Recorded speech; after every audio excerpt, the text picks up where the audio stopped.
Good afternoon. I know it's Sunday, but good afternoon. There we go. We have a great panel this afternoon. We need you at your best here. My name is Earthren Cousin, and I'm a distinguished fellow in the Global Food and Agriculture Center here at the Chicago Council. Thank you all for joining us for this afternoon's program, The Power of the Plate. We are pleased to again welcome the James Beard Foundation and are grateful for their continued partnership. This program is particularly well-timed with the annual James Beard Foundation Awards, which are being held here in Chicago. In fact, we're here last night. The Leadership Awards were last night, and the James Beard Awards are on Monday. And at last night's event, I had the pleasure of attending. And these awards are part of the Foundation's Impact Program.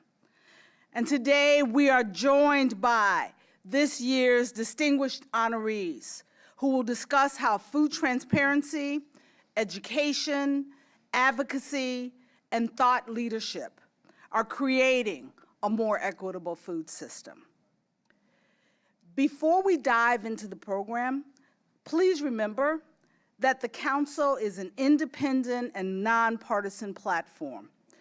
Views expressed by the individuals we host are their own and do not represent the institution's point of views. This event is on the record and we will be live streaming. So please, please silence your phones, but not your voice, as we will be taking questions through our online platform, the link to which you can find on screen. Simply type chi.cnf.io into your device browser. I hope you had a chance to see our speakers' bios on screen, but please allow me to highlight a few of their most notable achievements. Dara Cooper is the co-founder of the National Black Food and Justice Alliance. She is currently working on a project that elevates racial justice and food system infrastructure work with food system infrastructure work like food hubs and co-ops. Ferd Hefner is a founding member of the National Sustainable Agriculture Coalition and currently serves as mentor and advisor at that organization. He previously represented the Interfaith Action for Economic Justice on federal food, farm, and development policy. Doug Rao is the former president of Trader Joe's Company and a founder and president of the Daily Table. Daily Table tackles the issues of hunger and obesity by using excess, high quality, and nutritious food that would otherwise be wasted and offering groceries at affordable prices. Shirley Sherrod. Shirley is the co-founder and executive director for the Southwest Georgia Project, a program that builds opportunities and communities in the food systems of 14 counties in Southwest Georgia. She previously served as the Georgia State Director of Rural Development for the U.S. Department of Agriculture. Ramon Torres is the president of Familias Unidas por la Justicia in Burlington, Washington, representing over 500 Triqui, Mixquito, and Spanish-speaking workers at Sakuma Brothers Berry Farm. In 2017, FUJ won a historic battle election that has ushered in a new era for farm worker justice in Washington state. And a few words about our moderator, Mitchell Davis. Mitchell is the executive vice president of the James Beard Foundation. He is also an author of 5 cookbooks and a food journalist. and I like to say, my friend. Please join me, ladies and gentlemen, in welcoming our speakers. Thank you so much, Earthrin. Thank you all for being here. Thank you for being here, honored panelists. For more than 30 years, the James Beard Foundation has celebrated American food in sort of the legacy of James Beard, who died in 1985, and in 1986, some friends gathered to purchase his house in New York City, and we began as a place where people came around the table to celebrate the great chefs of the United States at that time, and to celebrate really an aspect of American food culture that at the time was kind of a radical idea, hard to imagine, that perhaps there was some food here worth celebrating. But of course, at that time, not everyone was at that table, and certainly not even everyone had access to the experiences or the reward, let's say, that a career in food might bring. And for the next 20 or so years, as we've shone a spotlight on one aspect of the food culture of this country, the chefs and people involved in restaurants and the hospitality industry, we began to see an immense bubbling up of interest, of enthusiasm, of excitement for food, but also, I would say, a bigger gulp in some ways between those who were able to participate in that enthusiasm and that excitement, and many others who were left out. And as the foundation evolved, as the food culture evolved, as the community of chefs and restaurateurs and hospitality evolved, we began to realize that one of the things the foundation could do would be to help find a way to bridge the gap between what happens in a restaurant or in the area of cuisine, let's say, and what happens in food, which is really where people eat. There are two different things. It's a little radical, and sometimes Earthrin and I are in conversations where we say they're not separate things. And in fact, when we started the Leadership Awards at the Beard Foundation 8 years ago, we were intent to take the power, the spotlight that we had put on chefs and shine it on people who were working in other very different parts of the food system, because they were as connected with the part that we knew so well and were celebrating for so long, but often left out of the conversation. Literally not seats at the table, but not even beds to sleep in, honestly, or not even healthy food to eat. And the surprise at that time was that was a surprise, that we could find a connection between what chefs were doing in some of the great restaurants of the United States, and between what a mom in a neighborhood that's underserved by grocery stores could relate to that aspect of American food. And that was just the tip of the iceberg. The global nature of the food system, the question of sustainability and its impact on our environment, its impact on individuals' lives, not just the food we eat, but the lives that they live and the livelihoods they earn, became a focus of the work of the impact programs that Earthrin mentioned, and particularly of the Leadership Awards that we are celebrating here in Chicago with our Gala Awards for the first time. And for us as an organization, it's really a monumental convergence, because as I say, our underlying belief is that these are all part of the same food system. And in order to really enjoy a great meal, you also have to, I think increasingly more and more people believe this, you also have to know that the people who made it are respected, that the people who are not at that table are at a very fine table somewhere else, that we have access to food as wholesome and healthful and delicious as part of American food as it can be. And this is our 8th year, and our 5 honorees tonight, I think, really represent the broad diversity of these awards, but really of what's going on in food advocacy, in food leadership, and in food system change. We have an innovative policy maker. We have advocates for racial equity. We have farm workers' rights people. We have, I say people in general, we have corporate America, often left out of these conversations, but so much of our food is produced by corporate America, so much of our food change ought to happen there. And so it's a real honor to be able to moderate this conversation. This is about all the talking I'm going to do, because we don't have that much time, and the people here are leading, have led, and will continue to lead tremendous change in our food system, and even more importantly, I think, inspire generations to come that wholesome, delicious food and food justice are the rights for all Americans and all people everywhere. It's not an American situation.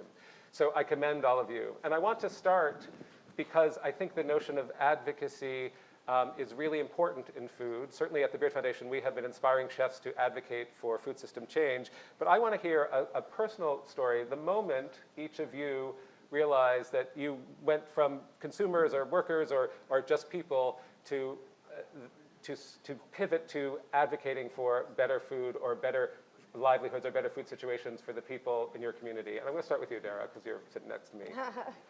In 90 seconds or less. Good luck with that. Good afternoon or evening. I don't know what time of day it is, everyone. Dara Cooper. The moment that there are a couple of moments. Okay. So I'm going to say, give an international context. One is when I was in Haiti, which I think is a very important country, history, considering the first Black liberated republic that we know. And so I'm there and seeing fruit trees actually in the mountains, which were actually planted during the the war, right? And to think folks were thinking that far ahead to make sure that there was food for folks while folks are trying to fight the enslavement of African people in Haiti. And for me, seeing that, and also in Jamaica and other places too, how folks were thinking about sustainability of their communities, which was critical as a moment of fighting for our own liberation, was something that was really a pivotal moment for me. I think that made me think about how we need to be thinking about our food, right. and just how we have agency, right. In so many different terrains in our communities. We'll come back to that concept of agency. I think it's so important. Third, radical policymaking. It's a crazy field, isn't it? It is. Tell us. Yeah, I went to Washington as a young person, not knowing that I was going to have a career in advocacy in Washington, but I had, three very early experiences that I think were pivotal. One was working for a member of Congress who was from New York City, but on the Agriculture Committee, and I was given assignments to work on the implementation of the Farmer to Consumer Direct Marketing Act, which was the first farmers market and related direct marketing channel act in the United States, and urban gardening and a variety of things. So it showed me that a well-positioned, well-prepared member of Congress could really champion and get things done. I also did an internship with an offshoot of the National Student Association on the Land Grant Accountability Project, which introduced me to the whole notion that there was a agro-university complex out there that needed some reform.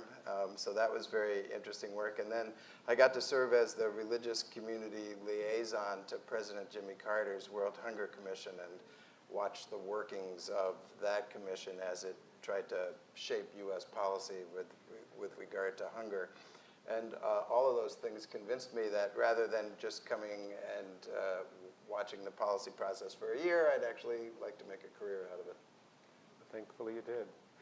Shirley, a slightly different personal story. Yes, I actually grew up on a farm in South Georgia and worked at an early age, driving tractors and helping my father. He and my mother kept having babies to try to have a boy, and after 5 girls, they gave up for a while.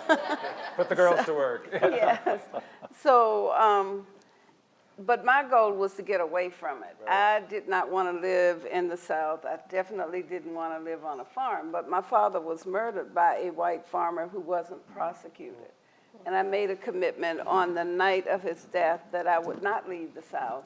I would stay and devote my life to working for change. So that meant working with farmers and others in rural communities of Southwest Georgia initially. Wow. Doug, just a corporate guy. What are you doing here? Well, if a guy that spent his career in a Hawaiian shirt is a corporate guy, Corporate guy's dream. Yeah. So I didn't really have a big bang moment. My dad was raised on a farm in McKenzie River Valley in Oregon, outside of Eugene, and I used to spend my summers there until I was about 12 or 13. and working on the farm. So I got to have firsthand what food should taste like, but also how hard it was and what it really took to grow that. I then spent, 31 years with Trader Joe's, and Trader Joe's is unlike many other grocers in that it's very proactively involved with farmers, growers, manufacturers. Basically, if you don't grow it or make it, you don't sell to them.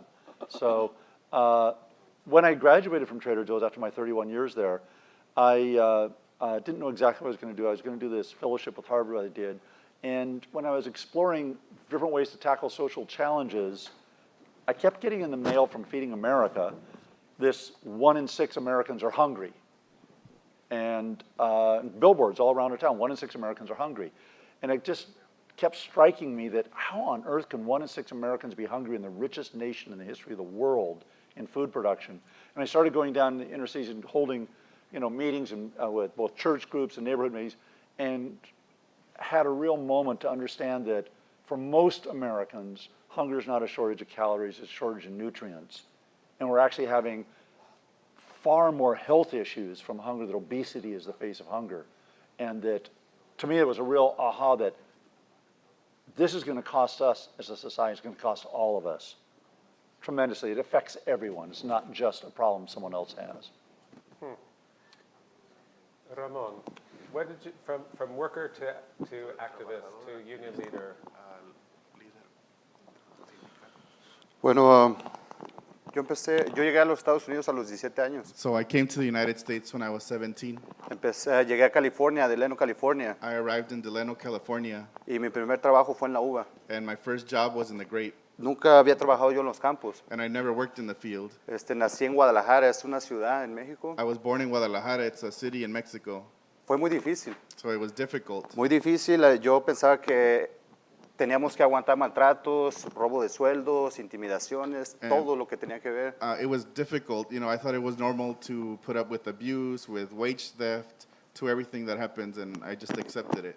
Trabajé alrededor de 8 años en California y en el 2012 me moví a Washington, al estado de Washington. I worked in California in 2008, and in 2012 I moved up to Washington.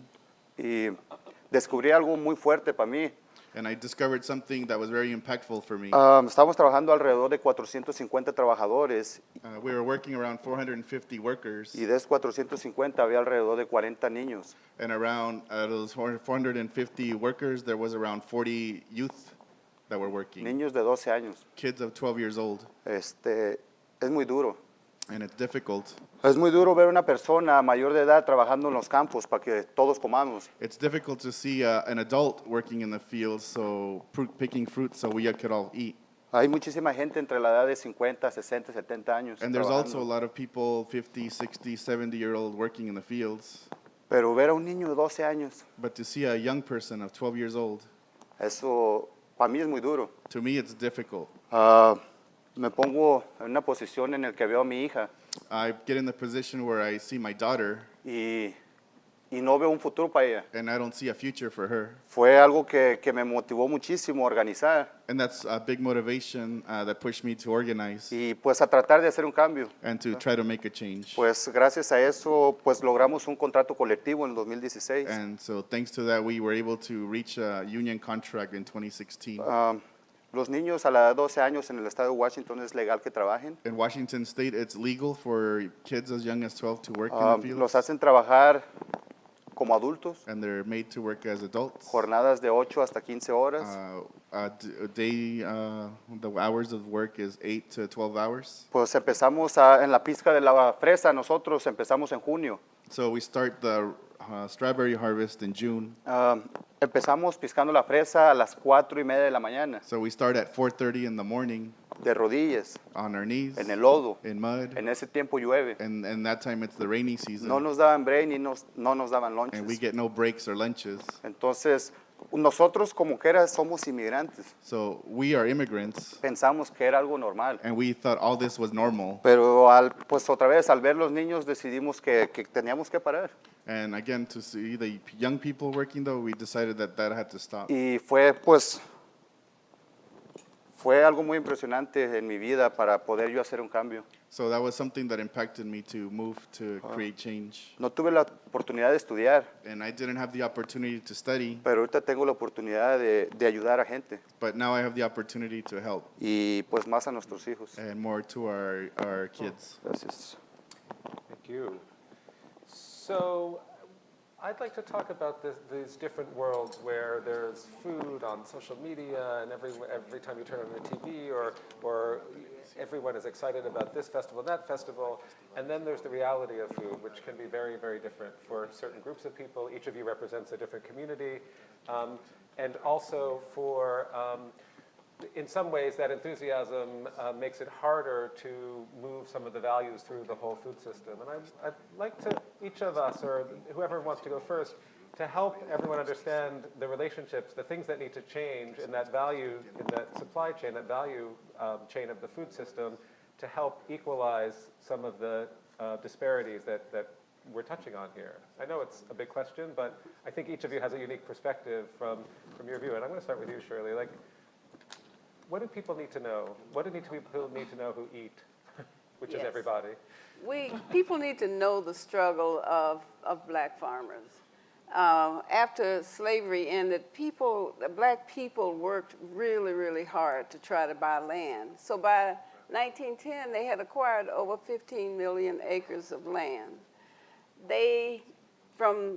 Throughout that process, I could tell you some stories going back to my grandparents and great-grandparents of their struggle to hold on to what they had bought. Well, we have a Department of Agriculture that's supposed to be there to help all farmers, but that's never been the case for black farmers. The system had it where the person with a lot of power was a county supervisor located in the counties where they were. And if some white person wanted their land, they could delay loans if they got them at all. They could keep them coming back. And then when they finally got them, instead of getting them at the time of year they needed the loan to plant and prepare the land and so forth, it could be June when some things were being harvested. So it kept them from ever being able to get on their feet with the help that should have been there for all farmers. And there were programs that would be for all farmers, and they wouldn't hear about it until all of the money was gone. So they've had to deal with all of that. Then there was a black farmers lawsuit, and my fear is that everyone will think we have solved the black problem. And that is not the case. That lawsuit didn't cover all black farmers. It only covered farmers who experienced discrimination, and not all of them, between the years 1981 to 1996. Why was that? When Reagan became the president of the United States, he abolished the Office of Civil Rights at USDA. So black farmers were complaining, and we were submitting those complaints, but there was nowhere for them to go. So that's why Congress included those years in the lawsuit. And then it was difficult for farmers to meet the requirements for being approved for the money that they should have received in that lawsuit. They were supposed to get priority for loans and so forth after the lawsuit. It never happened. Many of them were supposed to get debt written off if they were successful with their lawsuit. It didn't happen. So you would think people in this country who are familiar with the lawsuit will now think, we've solved the black problem, let's just move on to something else, and it's even worse now. And can I ask, as a follow-up, I go to the farmer's market, I go to the grocery store, I know things come from farms, but I don't often know who those farmers are. How do I go to Doug's store and know that I can help you and your community? Do I? Now that would be a good question, because I don't think so, but we have, for example, for a while, we developed a relationship with with a group in Boston, and they actually helped to get markets with Stop and Shop, Whole Foods, and some others. So we were shipping watermelons from Boston, Georgia to Boston, Massachusetts, and they carried pictures of our farmers there in the store, but that doesn't happen a lot. Right now, we've been given a nearly 47,000 square foot Winn-Dixie store building. We're getting absolutely no help. from the county and the city, although I've gone before them many, many times in trying to develop a food hub. Other groups can get that kind of start, and you look up and it's happening. And we are trying to raise money to make it happen because our farmers don't have the money to be able to invest, but they can grow. And that food hub will help about a 14-county area so that small growers can grow, and that food would come in. All of the school systems in the area want to buy locally grown food. They can't do it now. You know, Right. that's just one That market. One piece. Right. Dara, your community, what do people need to know about your work, besides those who benefit from what you're doing, the rest of us who participate in the food system? Yeah, actually, much of our work is actually connected. So I heard you mention that we have different audiences and communities, but we actually share a lot too, and I actually have something that I want to link into first. But what I think people need to know, and to answer your question, think about 5 different things. One is we really need to be thinking about land reform, right? And I have a very, personal story around how both my maternal and my paternal family's land was taken from them. One by the Klan, driven out by the Ku Klux Klan. The other one by the state in Tennessee. The actual governor, the sheriff, drove my family off our land. We had a farm. So this is real life, right? This is how we actually got to Ohio, and folks talk about the Great Migration where people voluntarily, moved to north, but this was involuntary, and this is deeply rooted in violence, right? And so you have a massive dispossession, A, of Native people in this country around land, right? And B, of Black people in this country around land, as Ms. Sherrod talked about. There's an actual intentional dispossession of Black, it's not by accident, right? And so there's a very blatant intention to disconnect us from land, right? So that's number one. So we need a massive land reform work in this country, and we need to think about it collectively, not in this individualist way, right? And that's what's going to help us. Number 2 is to Ramon and other comrades here. We need to think about how farm workers are left out of labor laws. They're not protected under labor laws, and that's by design as well.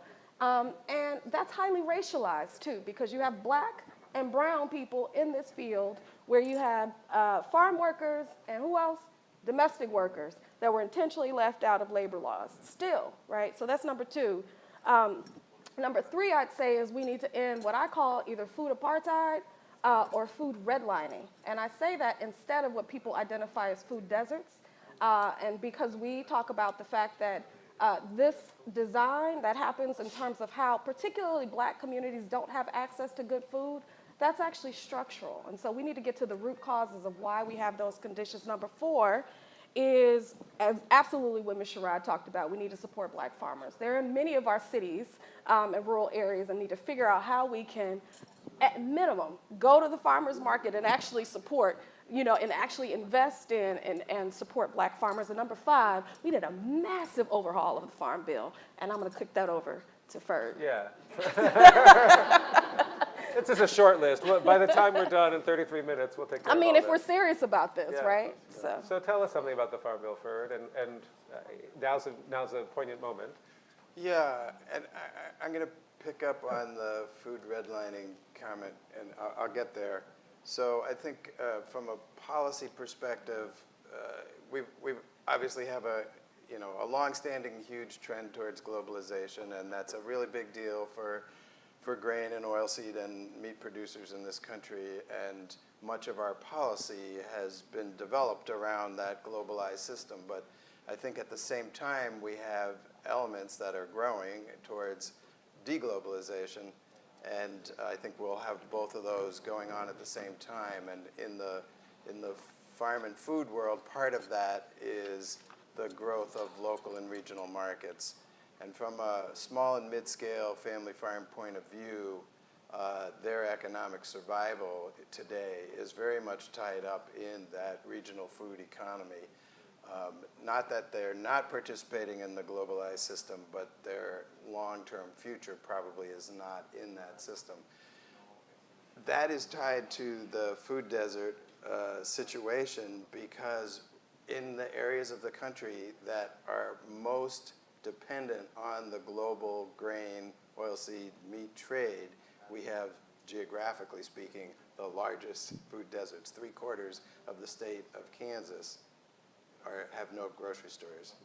That's a huge geographic area, even if it's not a huge population area. And those two phenomena are not unconnected. So bringing it back to the Farm Bill real quickly, it's critical that the Farm Bill, which has been built up around a set of commodity programs, begin to address how to build up the local and regional food system if all farmers are going to be represented in the Farm Bill. The Farm Bill shouldn't just be about particular farmers in a particular line with a particular market. It should be for all farmers and eaters across the wide spectrum. So a lot of what the National Sustainable Agriculture Coalition has done over the decades is starting to build those building blocks to put that alternative system in place. And so we may return to this towards the end, so I'll just give you a teaser now that we have pending before the House of Representatives the week after next, a farm bill that doesn't do what it needs to do in terms of building up that alternative system.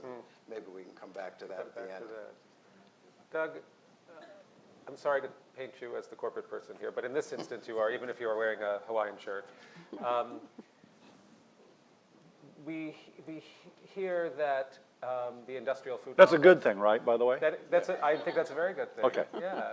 Well, because how much of the food do we consume is produced in some, or touches in some way that industrial food complex? How much would we be consuming if there weren't any corporations? Right. So with someone who has a different perspective perhaps on the value proposition of a food corporation, both in your previous work at Trader Joe's and in your current work at Daily Table, what do you think could shift in the corporate food space to encourage more drastic change, to address some of these issues, to put transparency and equality into these issues? Yeah, I think this is a rich, powerful, and important conversation we're having. I'd like to take it a slightly different level, Please. which is that regardless of who grows it and regardless of how it's done, we have from the Farm Bill on up a system that values calories over nutrients. And it's one that has come out of a pedagogy that says we're not going to have the calories to feed the growing population of the world, which is false. And there was a population bomb Paul Ehrlich wrote in 1968 or 9, and it was all about how the world was going to end, and World War and all this we're all going to starve by the growing population. And it turns out that not only was it not right, we are wasting basically about a third of what's grown in the world. In developing countries, that's mostly due to infrastructure and lack of refrigeration and trucks, et cetera. In the United States, it's from very different reasons. So one of the other core things is about 10 years ago, the USDA got all excited about this idea called food deserts and thought that the answer to all the problems was going to be somehow twist the arm of corporations to go drop supermarkets down in inner cities, and that would solve the problem. And it's turned out that, as Stanford just recently published in their study, didn't solve the problem at all. That when you have a supermarket that drops into an inner city, it turns out it's not accessibility is the only problem. It may be necessary, but it's not sufficient. And you got to have affordability. That's the core. So if you drop a supermarket into the inner city, what Stanford shows the BMI, the body mass index, doesn't change. Obesity, which is the face of hunger, still exists. Consumption of produce does not increase because it's too expensive. And people, unfortunately, that are economically struggling, that are on food insecure, the 41 million Americans are food insecure, are forced to basically choose higher sugar. There's no sugar desert in America. Anywhere. You can get sugar just about anywhere. Dunes of sugar. There's just mounds of it. Whether it's at the local, AM, PM on getting gasoline or wherever it is, there's plenty of sugar. So the challenge is, if you're going to look at it, it's really about what are we going to do from legislation on down through our understanding of the price that wasted food has, both in our environment, society, and social justice. What are we going to do about the affordability of nutrition to those that are at the bottom of the pyramid? Because without addressing that, in my opinion, there can't be any real food justice. I mean, all these other issues, by the way, are very profound and are not being, in no way do I legitimize them. I just mean that there's a larger picture. Even if we solved all that, we still got a problem, which is what are we going to do to afford to have, 41 million Americans be able to eat the way they should eat? And Yeah. so the second part, the last part right, about right. corporations, I mean, I look at the role that companies, the role that business can play is a powerful role because frankly it has the resources, far more than government, far more than nonprofits. Business should play a role, but business to a large degree is there to serve customers' needs. And they can't get too far in front of it, nor can't preach or try to do things. So to a large degree, it's based upon us as a population, what we request, what we demand, what we ask for from business has a strong, Customers or shareholders' needs? Customers' needs or shareholders' needs? maybe I'm biased on this, but I got my executive MBA with Peter Drucker, who was, one of the management leaders in the last century. And you say the only valid definition of a business purpose is to create and keep a customer. So last time I checked, if you don't have customers, you're out of business. Ramon, Doug mentions this or brings up this tension between affordability and accessibility. You succeeded in tripling the wages of the people working on particular berry farms. I haven't noticed a dearth in Driscoll berries in my life. In fact, at breakfast there were plenty of them. How does the system shift? Where does the balance change to make it possible for meaningful livelihoods for people working in farms and keep this affordability at front and center? Or do you even care? Bueno, con toda la campaña que nosotros hicimos con el boicoteo contra las fresas de Driscoll, So with the campaign that we did against the strawberries of Driscoll, nos preocupaba mucho nuestros trabajadores, la forma de cómo están usando los pesticidas. what we were worried about is about our workers and the way that the pesticides are being used. Tenemos muchísimos trabajadores, hijos de los trabajadores que están naciendo sin manos. We have farm workers and their kids that sometimes when they're giving birth, their kids are being born with defects, with no hands, Cáncer y Cáncer. muchos más problemas que están teniendo. lots of other health issues. Entonces, a raíz de todo eso, decidimos que la única forma que nosotros como trabajadores de campo podemos ayudar And at the root of all this, as us, as farm workers, the way that we decided of the form that we can help best es formando cooperativas. is to form our own worker cooperatives. Cooperativas de trabajadores de campo que crean en la comunidad. Farm worker-led and organized cooperatives that believe in the values and care for our community. Que se preocupen por la comunidad. And they're worried about our Y que community. entiendan que nosotros también somos parte de la comunidad. And to understand that us as farm workers, we're also part of the community. La formación de las cooperativas queremos hacerlas orgánicas The formation of our cooperatives, we want to make them all organic y poner un ejemplo and to create an example de que podemos trabajar sin patrones, that we can work with no bosses, sin with supervisores, no no supervisors, mayordomos, no managers. y tener la habilidad de decidir en qué gastamos nuestro dinero, And then we, for ourselves, can decide how we spend our money cómo lo repartimos, and how do we redistribute it among us tener voz. to have a voice. Eso es muy importante para nosotros That's important y to es el us. cambio que estamos haciendo ahorita. And that's the change we're doing right now. Ya tenemos 2 años formando nuestras cooperativas. And we have 2 years already forming our cooperatives. No tenemos mucho, tenemos alrededor de 5 acres sembrados. We don't have that much, but we have around 5 acres right now that we're growing.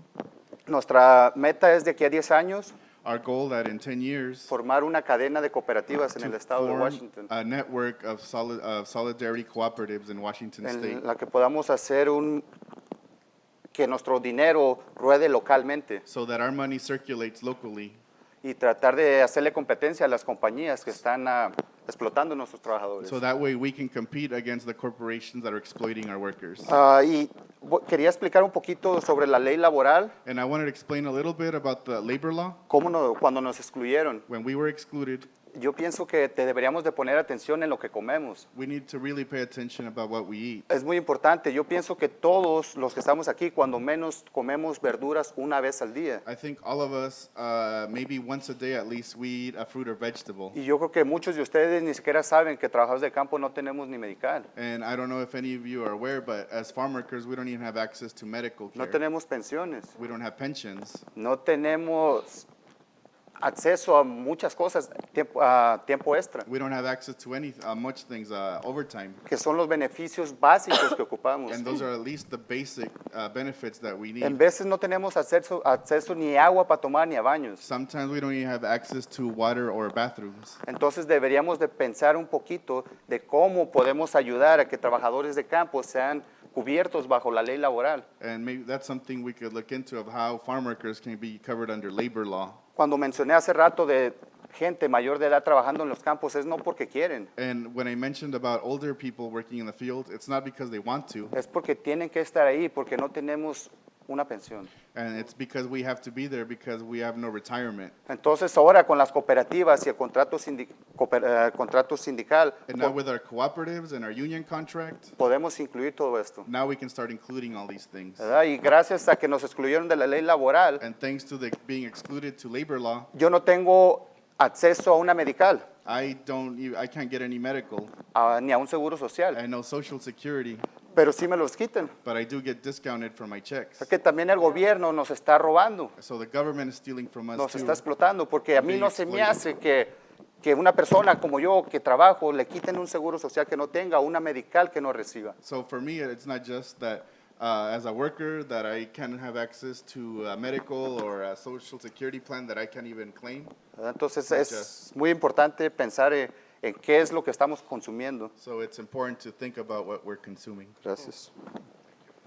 So we need to leave time for questions, but I want to end on the question of leadership here. These are our leadership awards. Each of you has led tremendous change and has much more leading to do. This morning I moderated a panel at Kendall College of young students heading out into, mostly into the culinary community in some way. And we joked a little bit about how what they were leaping into was so different from 25 or 30 years ago because of the awareness of many of these issues, because of some of your successes, but also the challenge and the pressure that's on them now, where it's not just about cooking, it's not just about a delicious, pretty dish, that actually we're eating values that you represent so well. And I'd like to ask you two questions. They're big, but small answers will work too. One is, what inspires you to keep going, faced with all of these challenges? How do you wake up in the morning and maybe you have no choice because it's the right thing to do, but I'd like to hear what inspires you to keep going, and also what you would say to inspire young leaders today to jump on and help with whatever tools and technologies and all the things that they're going to have that you didn't have, even mindfulness and awareness that we have now. So anyone can start, but Let's start down there. All right. yeah. Gracias. Bueno, es algo que no saben. Nuestro sindicato, So something you might not have known, but our union, yo soy el presidente del sindicato so I'm the president of the union, y tengo 5 años trabajando voluntario. and I have 5 years working as a volunteer. Una es porque no tenemos fondos, One is because we don't have funds, pero eso es lo importante y lo que nos da valor and that's what's important. It gives us value a nuestro sindicato. to our union. Ni uno de los comités o directores tenemos un sueldo. None of the people on our worker committee or the directors don't have any wages or salary. Entonces, todo el trabajo que estamos haciendo es porque lo queremos hacerlo. And all the work that we're doing is because we want to do it.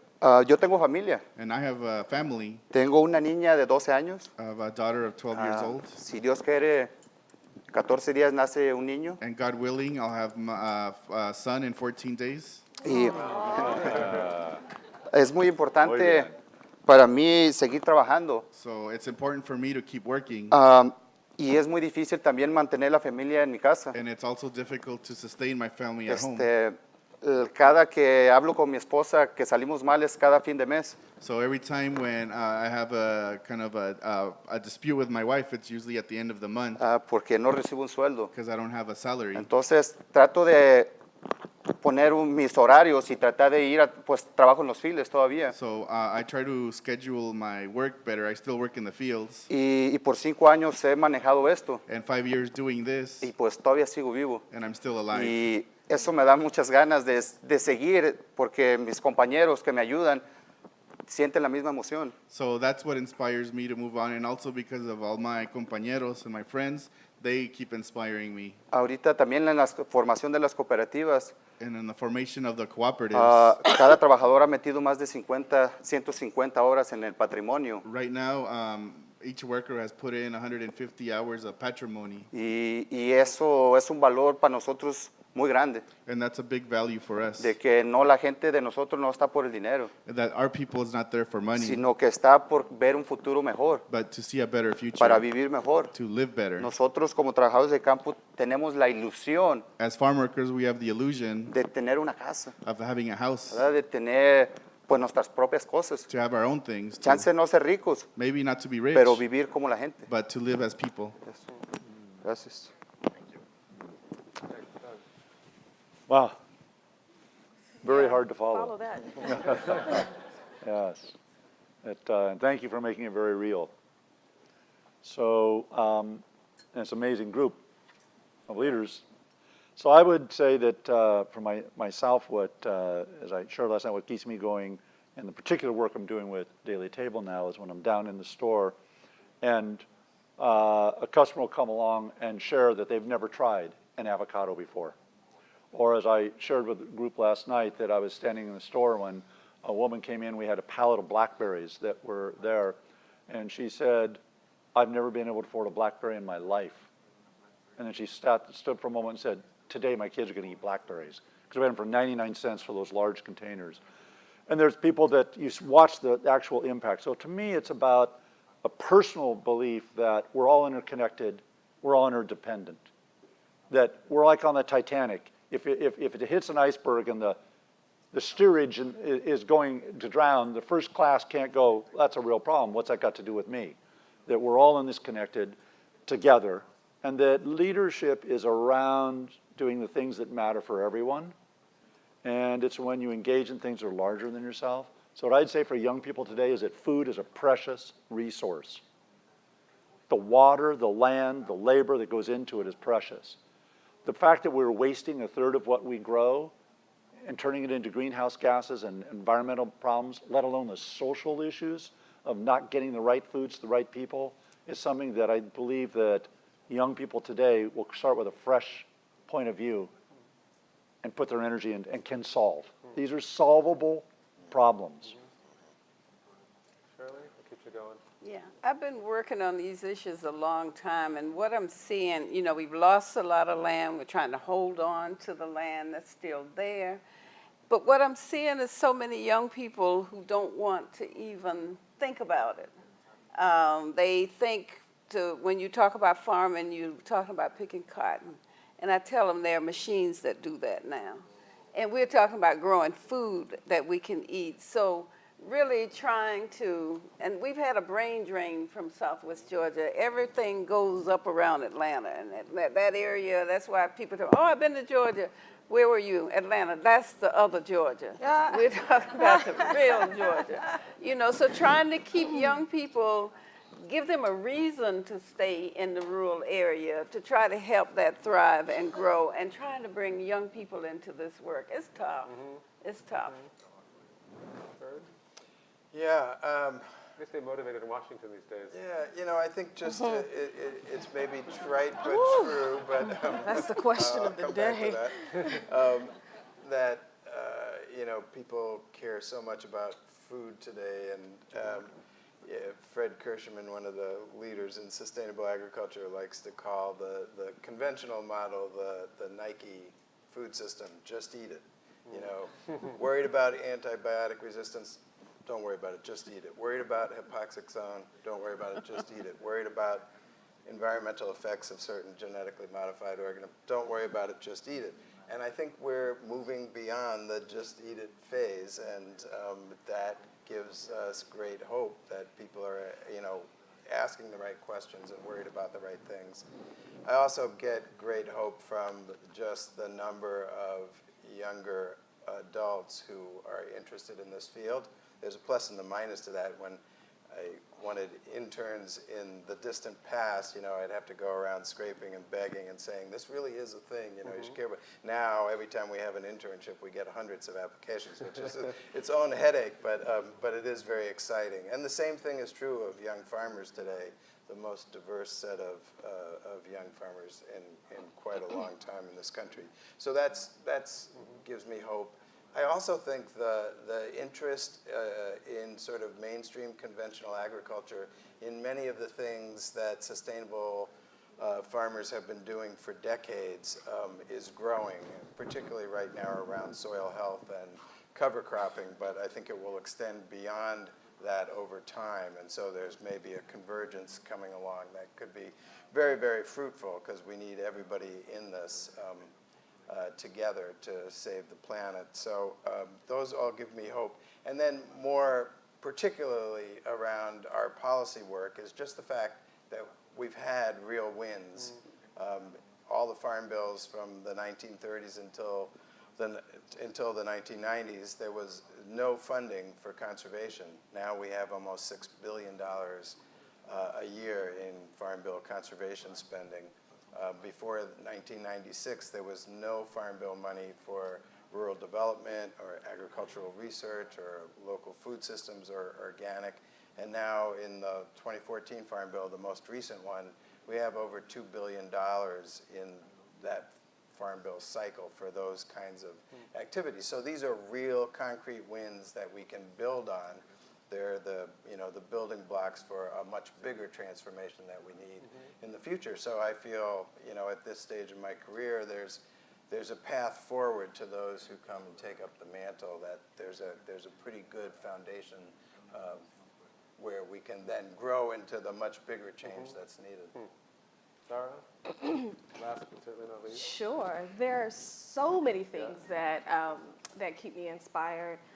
One is that I get to work with an amazing group of people with the National Black Food and Justice Alliance, with organizations that are intergenerational, right? So we have elders with Operation Spring Plant in rural North Carolina, to young people in Cleveland, Ohio, and urban areas that really keep me inspired. The other thing is bugs. So there's a Black urban growers, Black farmers, urban gardeners convening that we do every year, that I'm super inspired by every single year, to also continue the intergenerational legacy of Black farming that I'm super inspired by. And then a couple of things. One is the work in other countries. I think it's really important that we think about our work in a global context, right? In a global justice context, not to center just U.S. interest and our own personal interests, but to really think about our interests, again, in an international context. And so some of the things that actually inspire our land work through the National Black Food and Justice Alliance is what's happening in Colombia and ancestral territories with Black and indigenous folks who actually have created their own governance councils and things of that nature that I think are really, really brilliant, that I'm deeply inspired by. And again, they think about land in a very collective way so that all of our folks can be taken care of.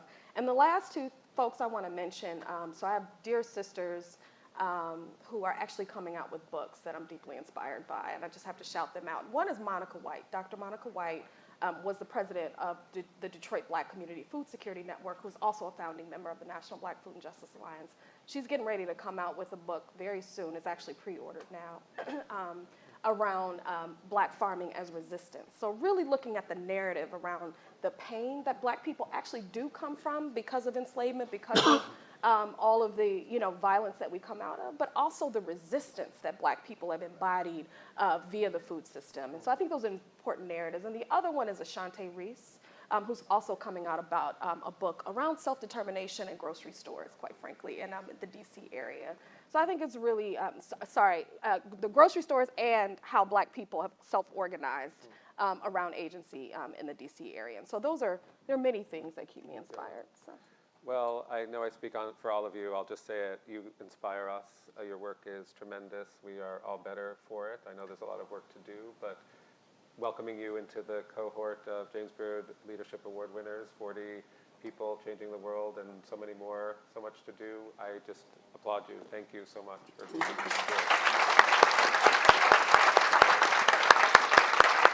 And now we can take some questions from the audience. I've run the clock a little bit, but and I will use my device and see if we have questions from the ether.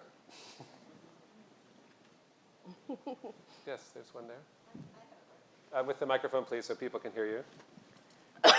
I saw the other day, I think it was Sunday Morning or one of those programs, where they've got a machine that'll pick strawberries now. And, you know, I think that's wonderful in many ways, but the other side of it is there's people that aren't going to be able to make a living. You know, it's the tit for tat kind of thing. So I'm wondering if anybody has any comments on that and Right. You can solve where farm they want to worker go to. issues by getting rid of the farm workers, for instance, Yeah. is the question. Technology. We didn't really have time to talk about technology. Anyone want to address? Bueno, yo creo de mi parte, yo como representante de los trabajadores, So me as a representative of workers, para nosotros es muy importante, pues es muy importante la tecnología, so then technology is important. pero ¿cómo vamos a figurar para que los trabajadores de campo reciban un sueldo por el trabajo que está haciendo la máquina? So how are we going to figure into the way the wages are going to work for farm workers if it's a machine that's doing the work? Porque no podemos quitar 400 personas que piscan 20 acres de fresa para poner una máquina que va a hacer el trabajo de 400 We personas. can't displace just 450 people that have been picking 20 acres for 20 years, and this all of a sudden you get a machine and displaces everybody. Y yo creo que fue algo de nosotros muy importante que pudimos poner en nuestro contrato colectivo, And that was something we were able to negotiate in our contract. de que si pasaba eso necesitaban reembolsarle a nuestra gente porque ya ha piscado años pasados. If machinery was implemented, then the workers would have to be compensated because that was the work that the workers had been doing for years. Y luego se tiene que negociar cuántos años se le va a estar recibiendo un sueldo a los trabajadores. And then we have to it's also in there that we negotiate what the wages are going to be for workers. Other thoughts about? Yes, Dara. Yeah, I'll just say, I think, just quickly, that this system prioritizes profit, right, over people and the planet.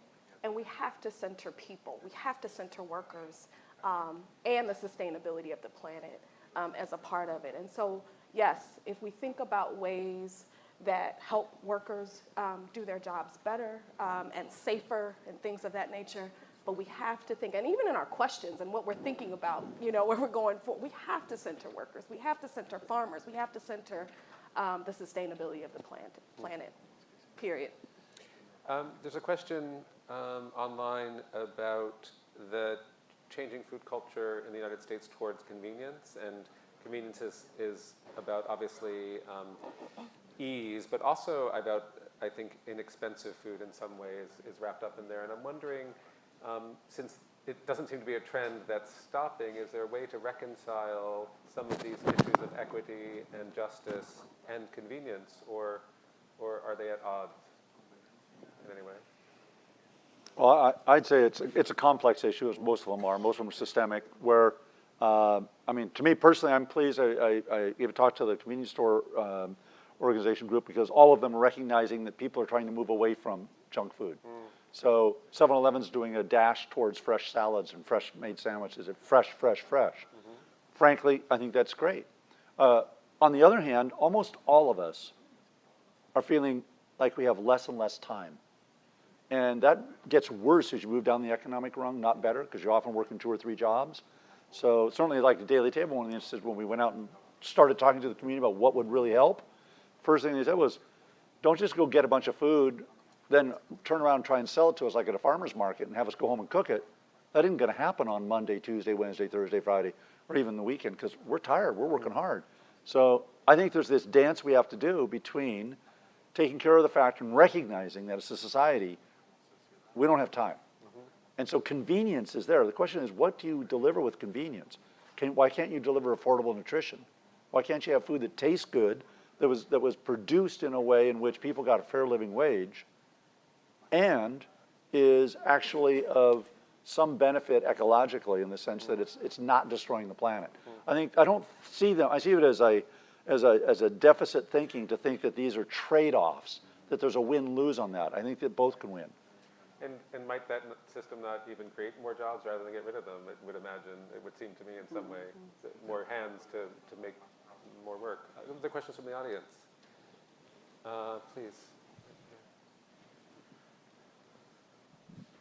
Is there effort besides the successful case in California to try to remove glyphosate from the farm fields that's hurting farm workers and consumers? Anyone have a stab at pesticide use, particularly glyphosate? I would just say yes, in the sense that farmers are moving away from it for resistance reasons, but that's not necessarily solving the problem. In some respects, it's making the problem worse. I'll just note as a footnote to the Farm Bill debate right now that the House bill, which is coming to the floor the week after next, includes several dramatic weakenings of pesticide law and regulation that will just make the results of the question you're answering even worse. So those aren't normal topics for a farm bill, but the House has decided to put various anti-regulatory provisions, attach them to the farm bill, including Endangered Species Act weakening, pesticide weakening, Clean Water Act weakenings as attached to the farm bill. And while I'm on farm bill, I'll just, as I thought we were going to get to it earlier, just in a nutshell, it's hard to do it justice, but the bill pending before the House, it's difficult to move between different years and different eras and compare bills over time because policies change and issues change. But in my opinion, having worked on 8 previous farm bills, this is the worst farm bill that's ever come before the House of Representatives. It cuts several million people off of the food stamp rolls. It cuts working lands conservation by $5 billion. It has all the riders I was just talking about. It does away with the renewable energy title. It doesn't fund any of the local food programs, and I could go on and on. So it's really critical that this bill get defeated and get put back to the drawing board and let them start again with a sounder, more bipartisan approach to policy making. So I would just put that advertisement out there as something everybody can do, is make sure your member of Congress knows to not vote for that bill. House side, right? House side, yes, the House side, not the Senate. Question in the way back, center, back row. Hi, I just wanted to say thank you so much to all of you. Quick kind of background, I am from Latin America and I studied food, environmental science and policy at Duke University, focus on food studies. And I just feel that I have such a relation with every single one of you on all of your interests and issues. And I really just wanted to hear a little bit more about this systemic, everything is so interrelated, but this really, I think the issue is the systemic cultural question of what do people define or what do people feel that food is to themselves. So it's an issue of not only personal stories, but also of psychology, of social psychology, of culture, of where you come from. And I feel, every day I think about these issues. I have a million questions. I have a million answers. I have a million things I want to do, don't want to do. And I don't know what really would be the solution. And I know nobody does. But do we go it at a more corporate angle? Or is it a policy change that works on education policy, starting from the bottom, starting from kids, teaching them, so that they do have a chance to know what a blackberry is or what an avocado is? Or is it working with your community and farm workers' rights? Or is it, working yourself on social media and posting things on Instagram about whatever your cause is? But it's this cross-cultural systemic thing that I don't know how we work at it. And you spoke to it a little bit about looking at it in a globalized society and learning from other cultures and other people. And I just think it's an interesting thing to think about. We have a minute and a half. No, just kidding. I'll take it. Please, Sarah. Nara. Yeah, thank you for that question. I think it's all of the above. But I really want to challenge us to get as deep as possible around this. We're talking about some really serious issues. This food system is a very serious issue that's connected to so many different issues. And I'll say that I work easy 12 hours a day, majority unpaid, because there's so much work to do, right? Because my communities are so deeply impacted by these issues that we're talking about, right? So we need all hands on deck to do all of the things you mentioned and then some. We don't get to, forward along a tweet or whatever. Y'all know I'm not on Twitter. I'm talking about forwarding a tweet, but you know what I mean, like retweeting. But we don't get to do that and feel good about ourselves, right? We have to roll up our sleeves and really get deep around what are we talking about here. And you named some structural issues, and I want to be very serious with y'all. We can't talk about this food system without talking about racial capitalism, white supremacy, gender, right?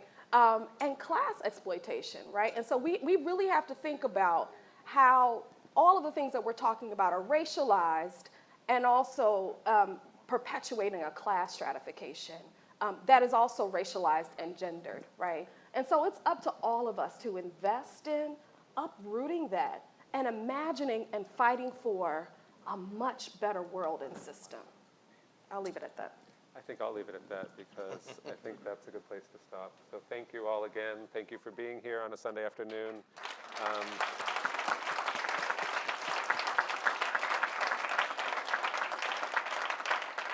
And let's all fight for a better system. Thanks.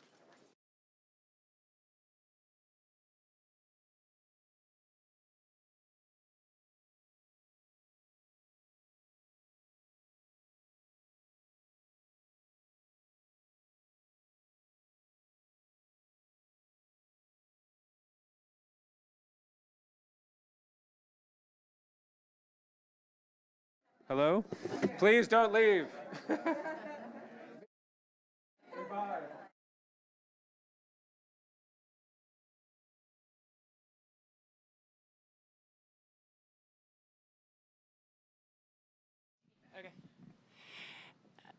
Yeah. Thank you all for joining us, and you're all welcome to stay for a networking reception after the program. So please join us at the Cash Bar at the back of the room. Thank you.